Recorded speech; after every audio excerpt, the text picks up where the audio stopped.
मित्रांनो, न्यू मधुर मराठी या चॅनलमध्ये आपलं स्वागत आहे। मित्रांनो, अजूनही तुम्ही या चॅनलला सबस्क्राईब केलं नसेल तर रिक्वेस्ट आहे, नक्की सबस्क्राईब करा।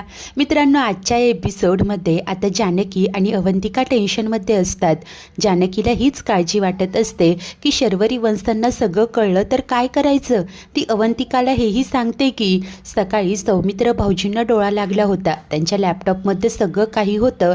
आईने ते लॅपटॉप हातात घेतलं होतं, सगळं काही वाचण्याचा त्या प्रयत्न करत होत्या। नशीब मी वेळेत पाहिलं आणि भाऊजींना आवाज दिला। आता जानकीला इतकं अस्वस्थ पाहून अवंतिका तिला समजावते की बहिणी, तुम्ही नका इतकी काळजी करू, काहीतरी मार्ग निघेलच। आणि इतक्यात जानकीचं मागे लक्ष जातं। शरू तयार होऊन त्याच दिशेने येत असते। आता तिला पाहताच जानकी मनाशी विचार करते की विक्रांत भाऊजींबद्दल शर्वरी वंशांना काहीच माहिती नाहीये। जेव्हा त्यांना कळेल तेव्हा तर त्यांचं जगच उद्ध्वस्त होईल। आणि तेव्हाच ही शरू तिच्या पुढ्यात येऊन उभी राहते आणि विचारते की काय गं, तुमच्या गँगमधली ती तिसरी मेंबर कुठे आहे? ती ऐश्वर्या? नाही म्हणजे तू तिला माझी सेवा करायला सांगितली होती ना, मला कॉफी हवी आहे, मग मी काय करू? तेव्हा आता या दोघीही कावऱ्या होत एकमेकींकडे पाहतात। शर्वरी विचारते की काय झालंय, तुम्ही काही लपवताय का? तेव्हा अवंतिका सांगते की नाही वंश, आम्ही कशाला काही लपवू, तुम्हाला नेहमी असं का वाटतं कुणास ठाऊक। तर जानकी तिला सांगते की कॉफी हवी ना, मी देते। शर्वरी होकार देत निघून जाते। त्यानंतर आता ऋषिकेश आणि सौमित्र घरी परत येतात। जानकी घाईघाईने त्यांच्यासाठी पाणी घेऊन येते आणि आता उत्सुकतेने विचारते की भाऊजी काय झालं, बेल मिळाली ना? तेव्हा सौमित्र सांगतो की नाही, बेल रिजेक्ट झाली आहे, वहिनी त्यांना डेड बॉडी सकट पकडलंय। तेव्हा जानकी सांगते की हो, पण मी स्वतः होते भाऊजी तिथे, माझ्यावर विश्वास ठेवा, त्यांनी काहीही केलेलं नाही आहे। आता यातून बाहेर पडण्याचा काहीतरी मार्ग असेलच ना, असं ती विचारत असते।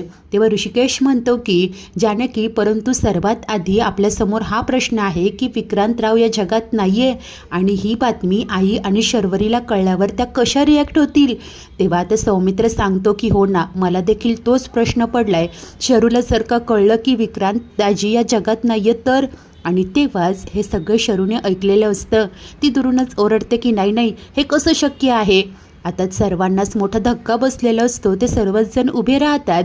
तर शरू रडतच ऋषीकडे येते आणि म्हणत असते की नाही दादा, हे खोटं आहे ना, मी काय ऐकते? अरे विक्रांत तर फक्त मला सोडून निघून गेला होता ना कुठेतरी, पण तू आता काय बोललास की तो हे जगत सोडून निघून गेला? सांग ना दादा, हे सगळं काय आहे? खोटं आहे ना दादा हे सगळं? ऋषी काही एक बोलत नाही। आता ही शर्वरी सौमित्रकडे येते, त्याला विचारत असते की दादा, अरे तू तरी सांग ना, बोला ना काहीतरी, बोला लवकर, मी संपून जाईल। ती जानकी जवळ येते, तू तरी बोल ना, सांग ना, असं ती बडबडत असते। तेव्हा अखेर ऋषी म्हणतो की हो शर्वरी, तुझे ऐकलंय ते खरं आहे, विक्रांतराव हे जग सोडून निघून गेलेत। ते ऐकताच शर्वरीला मोठा धक्काच बसतो आणि हंबरडा फोडत रडण्याचं ती नाटक जणू करत असते आणि आता ओरडत असते की नाही, हे सगळं खोटं आहे। विक्रांत, अरे तू कुठे गेलास मला सोडून? अरे मला असं वाटलं होतं की एक दिवस आपल्यातले वाद मिटतील, आपण पुन्हा एकत्र येऊ, काय झालंय हे सगळं? नाही विक्रांत, आता तू तर मला कधीच भेटू शकत नाही, देवा का केलंस रे असं तू माझ्यासोबत? असं म्हणत आता टाहो फोडून ही शर्वरी रडत असते। ऋषी तिला समजावण्याचा प्रयत्न करतो, परंतु ती ऐकायला तयार नसते। आता या आवाजाने सुमित्रा बाहेर येते आणि घाबरूनच विचारत असते की काय झालंय, ही अशी का रडते, काय झालंय? तेव्हा ऋषी अखेर तिला सत्य सांगतो। तो म्हणतो की आई, जे घडायला नको होतं तेच झालंय, विक्रांतराव आपल्याला सोडून कायमचे निघून गेलेत। आता इकडे सुमित्राच्या पायाखालची जमीनच जणू सरकते, धक्क्याने ती तोंडाला हात लावते। त्यानंतर आता सौमित्र आणि ऋषी सांगत असतात की होय, हे अगदी खरं आहे, विक्रांतरावांना कोणीतरी मारून आपल्याच घराच्या मागच्या अंगणात गाडून टाकलं होतं।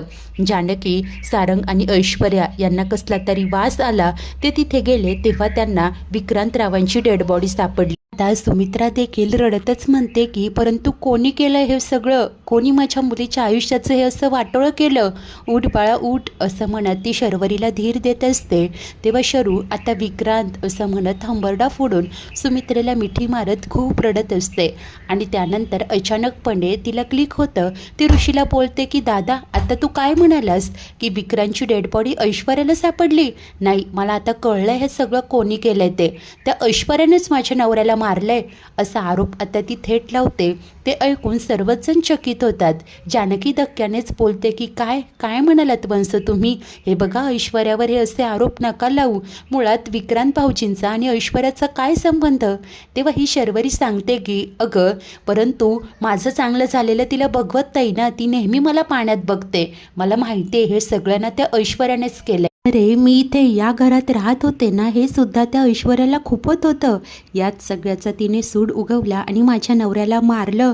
दादा, आपण काहीतरी करायला हवं. त्या ऐश्वर्याला ना शिक्षा मिळायलाच हवी.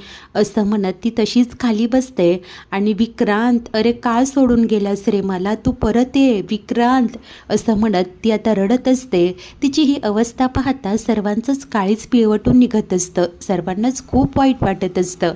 त्यानंतर थोडा वेळ गेलेला असतो. आता जानकी इकडे सारंग आणि ऐश्वर्याला भेटायला जाणार असते. त्यांच्यासाठी ती डबे भरत असते. आता अवंतिका तिथे येते. तेव्हा जानकी तिला प्रश्न करते की शर्वरी वंश कसे आहेत? ते आता जरा शांत झाल्या का? अवंती नकार देते. त्यानंतर जानकीने शरूसाठी ताट केलेलं असतं आणि सांगते की काहीही कर, कसं बसं त्यांना थोडंसं खाऊ घाल. साहजिक आहे गं त्यांचं दुःख. त्यांच्यावर दुःखाचा डोंगरच कोसळलाय. पण तरीही अवंती होकार देते. जानकी घाईने आता इकडे पोलीस स्टेशनमध्ये निघणार असते. त्याच वेळेस इकडे लॉकअपमध्ये असलेली ऐश्वर्या विचार करत असते की माझ्या मूर्खपणामुळे मी इथे अडकून पडले, परंतु माझ्यामुळे सारंग देखील अडकले. ते खूप साधे आहेत. त्यांना इथे राहणं खूप कठीण जाणार. काय होऊन बसलं हे सगळं? असं म्हणत ती तशीच आता मान खाली घालून बसलेली असते. इतक्यात एक लेडी कॉन्स्टेबल त्यांच्यासाठी जेवणाचे ताटं घेऊन येते. सर्वांपुढे जेवणाची ताटं ती ढकलते. ऐश्वर्या मात्र ताट बाजूला करत सांगते की नकोय मला हे जेवण. तेव्हा आता ती कॉन्स्टेबल ऐश्वर्यावर खूप ओरडते. तिकडे खून दरोडे करता आणि इथे आम्हाला येऊन नखरे दाखवता. तुझ्यासाठी काय आता पिझ्झा बर्गर आणू का? जे दिलंय ते मुकाट्याने गिळ, असं म्हणत खूप ओरडते. ऐश्वर्या मात्र गयावया करत पुन्हा तिला सांगत असते की नाही हो, मी गुन्हेगार नाहीये. खरं तर ती डेड बॉडी आमच्या मागच्या अंगणात होती. आम्ही जस्ट ते. तेव्हा ती कॉन्स्टेबल ओरडते की जे काही सांगायचंय ते कोर्टात जाऊन सांग, आणि वैतागत ती तिथून निघून जाते. ऐश्वर्या खूप हतबल झालेली असते आणि आता तशीच न खाता बसून असते. इकडे सारंगची अवस्थाही खूप वाईट असते. तर त्याच वेळेला इकडे घरी शरू रडत असते. ऋषी, सौमित्र आणि सुमित्रा तिथेच असतात. अवंतिका जेवणाचं ताट घेऊन येते. तेव्हा सुमित्रा या शरूला म्हणते की बाळा, थोडंसं काहीतरी खाऊन घे ना गं. शरू मात्र नकार देते. सौमित्रही तिला समजावत असतो. तेव्हा अखेर अवंतिका बोलते की सौमी, त्यांची इच्छा नाहीये ना, मग आपण त्यांना फोर्स करायला नको. शरूताई, तुम्हाला खायचं नाहीये ना, नका खाऊ. परंतु मी इथे बाजूला ताट ठेवते. जर थोड्या वेळाने तुम्हाला वाटलं तर प्लीज थोडंसं काहीतरी खाऊन घ्या. असं बोलून आता तिने ते ताट बाजूलाच ठेवलेलं असतं. तेव्हा ऋषी तिला विचारतो की जानकी कुठे आहे? अवंतिका सांगते की वहिनी जेलमध्ये ऐश्वर्या आणि सारंग भाऊजींसाठी डबा घेऊन गेल्यात. आता हे ऐकताच शरू तर प्रचंड भडकते. याच मुद्द्यावरनं ती खूप आकांतांडव करते. ज्या बाईने माझं कुंकू पुसलं तिच्यासाठी ही बाई डबा घेऊन गेली आहे. मला तर हिला वहिनी म्हणायची सुद्धा लाज वाटते. देवा, हे काय होऊन बसलंय रे? माझ्यासमोर ही अशी कशी माणसं आहेत देवा, असं म्हणत आता ती डोक्याला हात लावून रडत असते. तेव्हा अवंतिका सांगते, बघा शरूताई, तुमची परिस्थिती मी समजू शकते, परंतु तुम्ही हे जे काही म्हणताय ना की ऐश्वर्याने हे सगळं केलं, ते पूर्णपणे चुकीचं आहे. ऐश्वर्या आता पूर्णपणे बदलली आहे. तिने माझा जीव वाचवला होता आणि कुणाचा जीव घेण्याचा विचारही ती करू शकत नाही. एखादा माणूस पूर्णपणे बदलू शकतो, यावर प्लीज तुम्ही विश्वास ठेवा. असं म्हणत ती आता या शर्वरीला काही समजवायला जाते, परंतु ही शर्वरी ओरडते की हे बस बस कर तिचे गोडवे गाणं. हे बघ, तुम्हाला जरी तिच्याबद्दल खूप वाटत असलं ना, तरी मला खात्री आहे की त्या बाईनेच 100% हे सगळं केलंय. नाहीतर ती बॉडी आपल्या घराच्या मागच्या अंगणात पुरली आहे हे सगळ्यात आधी तिला कसं गं कळालं? कारण तिनेच हे सगळं केलंय. जर का तुम्हा सगळ्यांना तिच्याचबद्दल वाटत असेल ना, तर तुम्ही सगळे इथे तरी का बसलाय? जा तुम्ही सगळे. इथे माझा नवरा गेलाय विक्रांत, अरे, असं म्हणत ती आता रडत असते. सर्वांनाच वाईट वाटत असतं, परंतु कोणी काहीही बोलत नाही. त्याच वेळेस जानकी पोलीस स्टेशनमध्ये पोहोचलेली असते. ऐश्वर्या आणि सारंग तिच्या समोर येतात. जानकीला पाहताच ऐश्वर्या तिला मिठी मारत रडायला लागते आणि सांगते की जानकी, मला माहिती होतं गं तू येशील. आम्ही तुझी खूप वाट पाहत होतो. त्यानंतर सारंग विचारतो की वहिनी, तुम्ही सगळे आम्हाला इथून बाहेर काढण्याचे प्रयत्न करताय ना? तेव्हा ती सांगते की हो भाऊजी, परंतु तुम्हाला डेड बॉडी सकट पकडलंय त्यामुळे. तेव्हा सारंग मात्र म्हणतो की मग कोणीच आम्हाला इथून बाहेर नाही का ग काढू शकतो? जानकी सांगते की नाही भाऊजी, आम्ही तुम्हाला या सगळ्यातनं नक्कीच बाहेर काढू.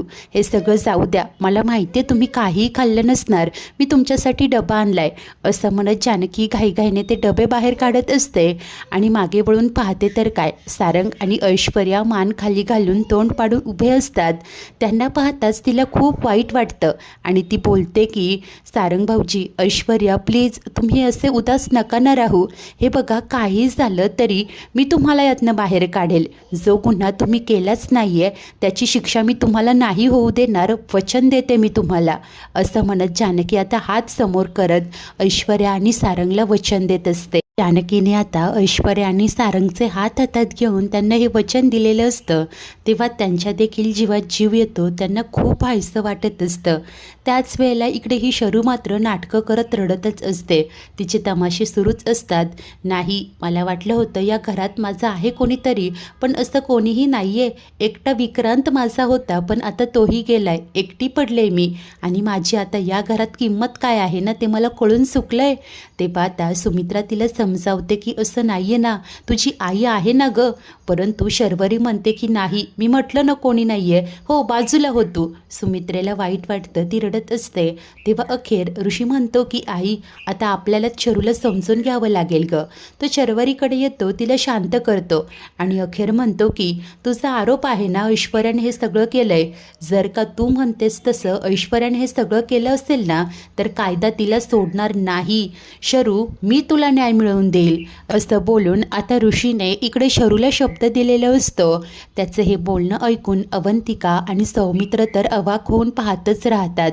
एकीकडे ऋषीने या शरूला शब्द दिलेला असतो, तर दुसरीकडे जानकीने सारंग आणि ऐश्वर्याला वचन दिलेलं असतं. आता ऐश्वर्या जानकीला सांगते की आमचा तुझ्यावर पूर्ण विश्वास आहे, खात्री आहे, या सगळ्यातनं तू आम्हाला लवकरच बाहेर काढशील. परंतु ऋषिकेश दादा आणि सौमित्र ते दोघे असं का वागताय मला कळत नाही आहे. तेव्हा जानकी विचारते की काय केलं त्यांनी. तेव्हा ऐश्वर्या सांगते की अगं, जेव्हा ते भेटायला आले होते ना, तेव्हा ते फक्त सारंगला भेटले.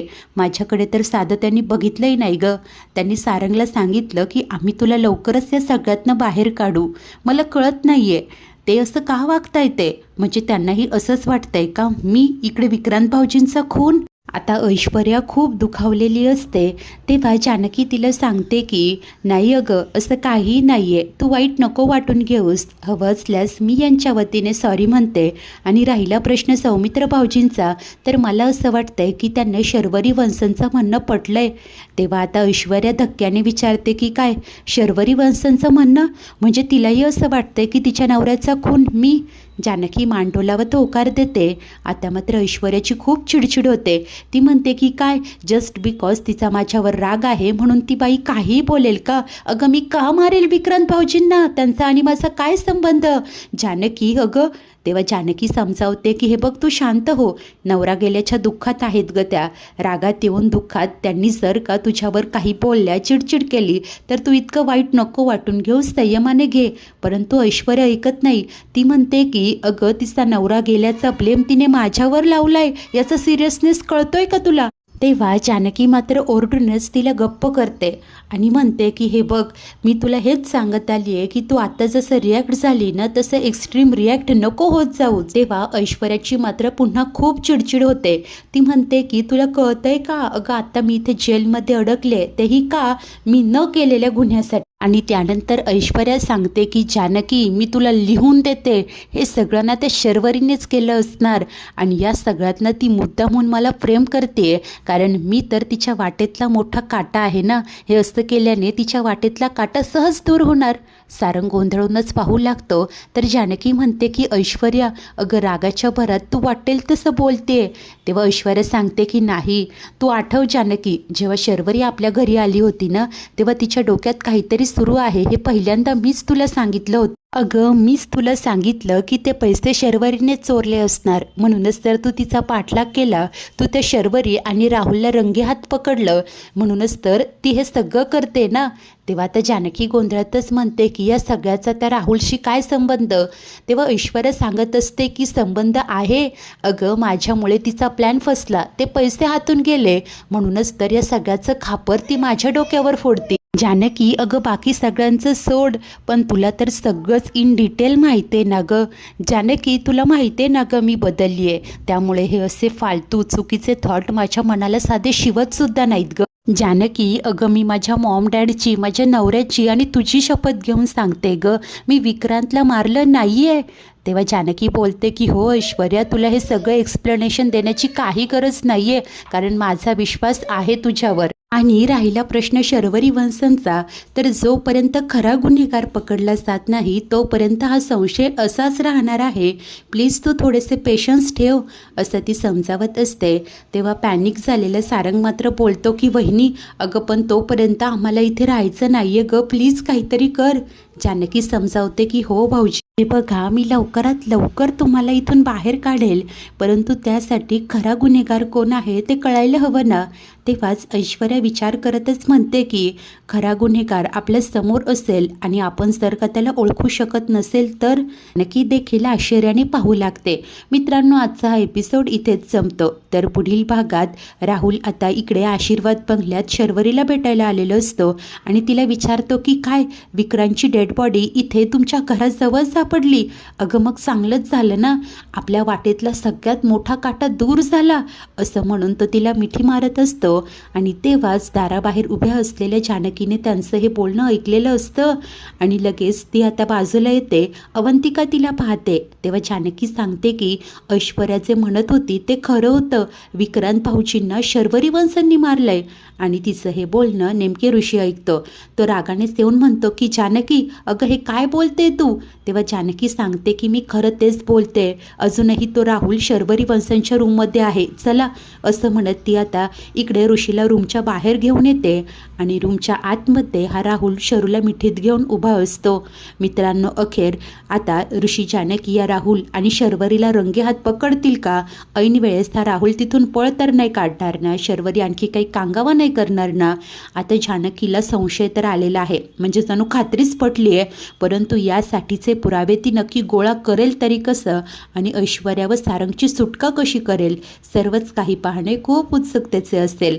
मित्रांनो तुम्ही जर का हे रिव्ह्यूज एन्जॉय करत असाल तर रिक्वेस्ट आहे नक्की या चॅनलला सबस्क्राईब करा. धन्यवाद.